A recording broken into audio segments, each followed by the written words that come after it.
wabarakatuh. Di sini kami dari kelompok Tungtung Tegraf ingin mempresentasikan final project kami. Oke, di sini saya Iza Novalia dengan NRP 554241. Saya Rasyaudara Bramantya Wijaya dengan NRP terakhir 034. Lebih dari General Malaysia dengan NRP nomor 54102. Oke, lanjut. Nah, Jadi latar belakang kami membuat proyek ini adalah karena Indonesia itu merupakan negara yang rawan bencana, mulai dari banjir, tanah longsor, atau kemacetan. Nah, untuk saat ini kami itu belum menemukan aplikasi yang dapat sepenuhnya mampu memberikan rute alternatif secara real time ketika terjadi suatu hambatan yang mendadak. Ini data dari jam hilang akibat kemacetan dari 2021 sampai 2024. Di sini dapat dilihat bahwa kemacetan itu semakin parah dari tahun ke tahun, terutama setelah pandemi berakhir dan mobilitas masyarakat kembali normal. oke, tujuannya dari danger crowdsourcing ini sebenarnya membuat informasi tentang bahaya yang ada di sekitar jalan yang ditujui oleh user secara real time. Terus kita bakal ngasih rute alternatif tercepatnya untuk si user. Habis itu kita bisa ningkatin efektivitas mobilitas masyarakatnya juga. Nah, sedangkan manfaat dari crowdsource dan mapping ini adalah untuk yang pertama untuk meningkatkan keselamatan, untuk meminimalisir waktu tempuh dan juga meningkatkan kenyamanan perjalanan. Oke, dari flowchart ini, jadi ini menjelaskan alur dari program Danger Crowdsourcing kita. Yang pertama itu, si user bakal menginput longitude dan latitude-nya sebagai parameter nanti di pengaplikasian Danger Crowdsourcing-nya. Habis itu, program bakal mengunduh jaringan jalan dari library OSMX. Setelah itu, program bakal membaca simpul terdekat dan jalur awal si user ke tujuannya si user. Nah, tujuan mencari simpul ini biar kita tahu persimpangan jalan yang ada dari jalur awal si user ke tujuannya si user. Lalu, bobotnya bakal kita modifikasi setiap ruas jalan bila ada bahaya di sekitar situ. Nah, di sini terlihat dua opsi, ya atau tidak. Jika ya memang ada bahaya, maka akan diterapkan penalti berdasarkan pengklasifikasian bahaya berat, sedang, ataupun ringan. Kalau misalkan tidak, bakal tetap menggunakan jarak asli. Habis itu, kalau misalkan iya, kita bakal hitung rute terpendeknya menggunakan hitungan dari penalti tadi. Lalu kita hitung juga rute teramannya. Nah, habis itu langsung kita tampilkan hasil shorter spec dan safest peta dalam hasil peta. Nah, untuk metode yang digunakan yaitu algoritma A-star. Untuk representasi graf yaitu, nah di sini kelihatan kan ada faktor penalti bahaya. Kalau tinggi itu dikali 10, sedang itu dikali 2,5, rendah itu dikali 1,66.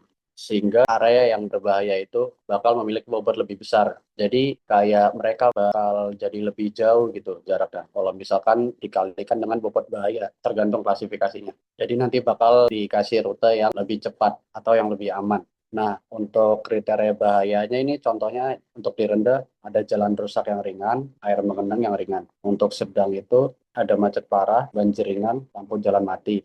Untuk kriteria bahaya tinggi itu ada kecelakaan, jalan berlubang, banjir yang lumayan parah, ataupun begal. Untuk cara menentukan penalti faktornya sendiri, itu untuk bahaya tingkat tinggi, saya menggunakan cara di mana saya mengambil jalan terpanjang di Surabaya, yaitu adalah Jalan Raya Romo Kalisari. Lalu saya melihat penalti faktor berapakah yang membuat rute itu berjalan memutar daripada menggunakan rute yang terdekat. Di sini saya mencoba menggunakan 0,5, ini masih menggunakan rute tercepat, 0,2 masih, dan di penalti faktor 0,1 untuk bahaya tinggi baru memakai jalan yang memutar. Untuk tes penalti bahaya yang sedang, saya mencari rata-rata panjang jalanan di Surabaya dan ketemu itu sekitar 71 meter. Saya menggunakan jalan yang panjangnya 71 meter dan melihat berapa jarak yang bisa digunakan untuk menghindari rute tercepat dan uji cobanya adalah didapatkan 0,4.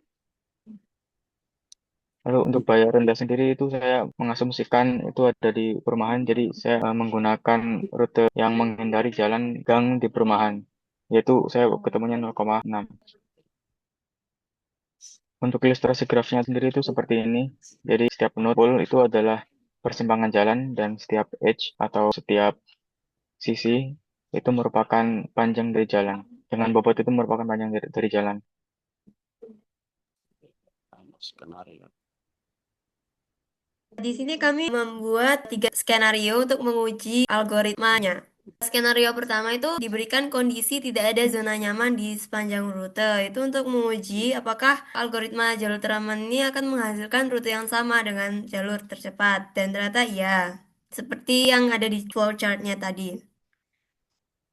Lalu skenario kedua itu diberikan beberapa titik bahaya pada rute tercepat untuk menguji apakah jalur teraman itu akan tetap melewati rute tersebut atau memilih rute alternatif meskipun lebih jauh. Dan ternyata setelah diuji, rute teraman akan mengambil jalan yang lebih jauh dibandingkan yang dekat untuk menghindari titik bahaya.